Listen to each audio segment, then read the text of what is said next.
రండి, ఈరోజు మనం ఎల్లోరా కైలాసనాథ దేవాలయంలోని ఆ సదాశివుడి దర్శనం చేసుకుందాం. ఎదురుగా మనం చూస్తున్నది నందీశ్వర మంటపం. దానికి ఇరుపక్కల ఉన్న జంట కవల స్తంభాలు. ఇది ముఖ మంటపం ముందు భాగం. ఈ ఆలయం యాక్సియల్ సిమెట్రీగాను మరియు బయలాటరల్ సిమెట్రీగాను వాస్తుపురుష మండల సూత్రంపై ఏకశిలలో నిర్మించిన ప్రపంచంలోనే అతిపెద్ద దేవాలయం. దీని పైకప్పు భాగంలో అందంగా చెక్కబడిన మూడంచెల పత్రాలు కలిగిన పద్మం ఇది. అంతరాలయ ప్రవేశ ద్వారానికి ఇరుపక్కల ద్వారపాలకులు మరియు పరిచారికలు అందంగా చెక్కబడి ఉన్నాయి.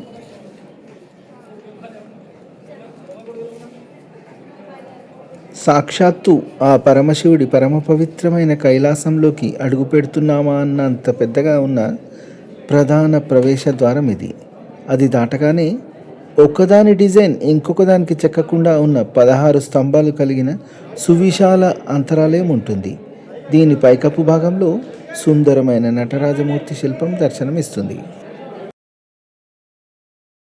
ఇది ప్రపంచంలోనే అతిపెద్ద ఏకశిలతో చెక్కబడిన కైలాసనాథుడి దివ్య దర్శనం.